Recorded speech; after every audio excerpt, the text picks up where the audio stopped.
verdad a mí solo me queda una pregunta como conclusión de todo esto. ¿Cuándo me vas a dejar en paz? ¿Cuándo?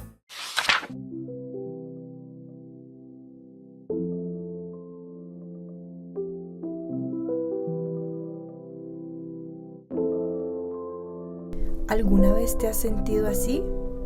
¿Es familiar para ti esta reacción? ¿Sientes que cuando aparece el enojo en tu vida te quedas sin opciones? Hoy hablaremos del enojo y cómo podemos gestionarlo.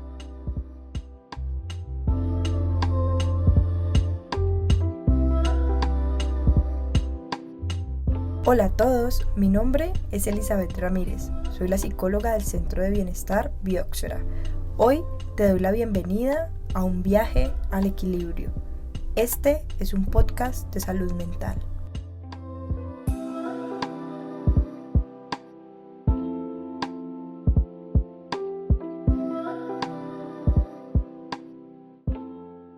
Para hablar del enojo es necesario primero entender su función. El enojo llega a nuestras vidas para defendernos de la agresión, poner límites, protegernos, defender nuestros valores. Y no es más importante si aparece o no aparece. Lo más importante es qué reacción tenemos frente a esta emoción.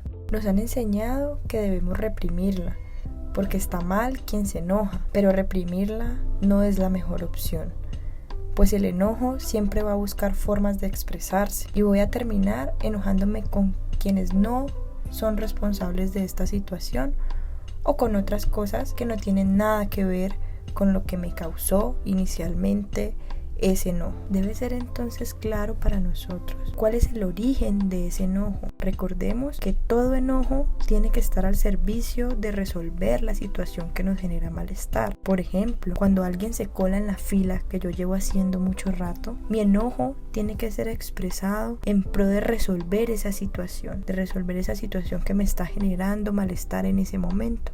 Pensar en un enojo organizado implica frenar, reconocer y sentir estas sensaciones que trae el enojo.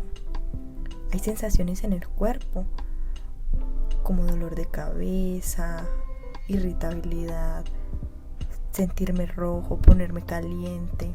Yo necesito sentir este enojo, nombrarlo, en vez de culpar o atacar al otro como primera instancia.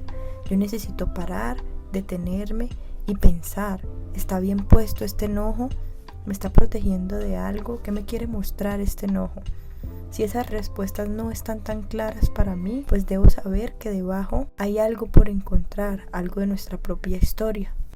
Situaciones que no hemos resuelto quizás en otros momentos y que nos hacen sentir vulnerables o que van a vulnerar nuestros límites.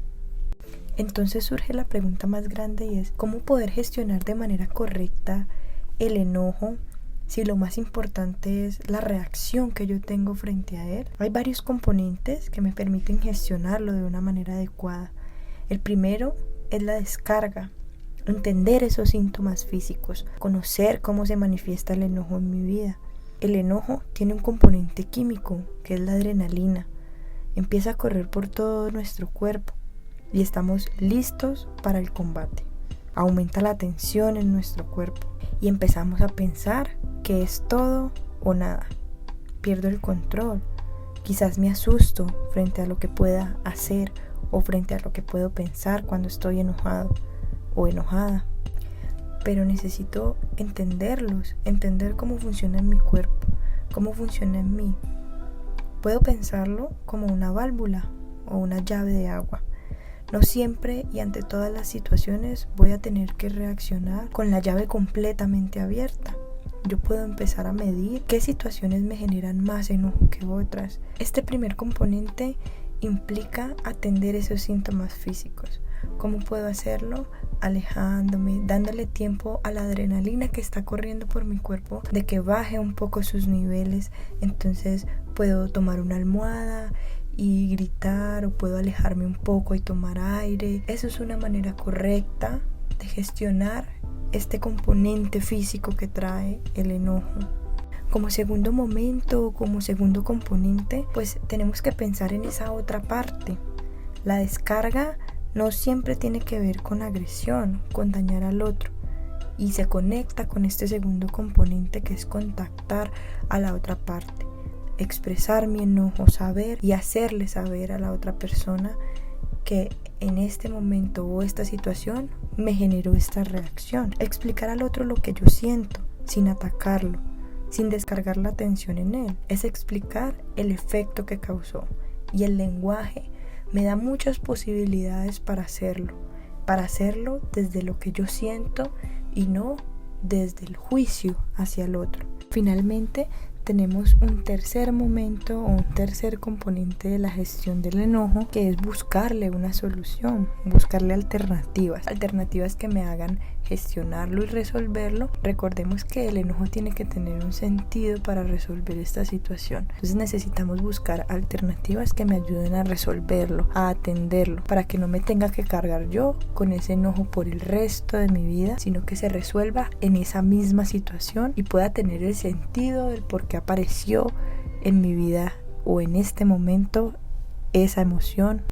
Una vez aprendo a gestionar mi enojo, a entenderlo, a comprender cómo se ve en mi vida, pues también me voy a tener que enfrentar a situaciones en las que atiendo el enojo de otras personas. Y aunque no depende de mí gestionar ese enojo de otras personas, pues tengo que saber que estas mismas herramientas aplican en las diferentes situaciones.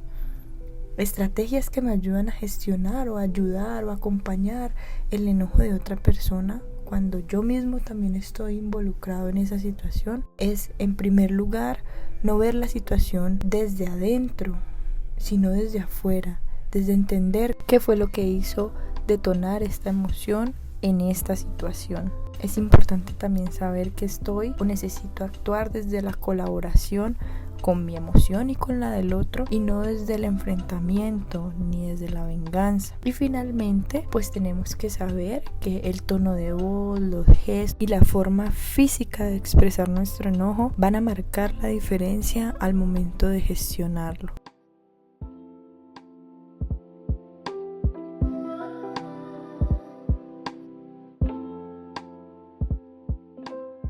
Gracias por escucharnos. Esperamos que sigas conectado o conectada con este viaje al equilibrio. Acompáñanos pronto en un nuevo capítulo donde aprenderemos más sobre estos temas.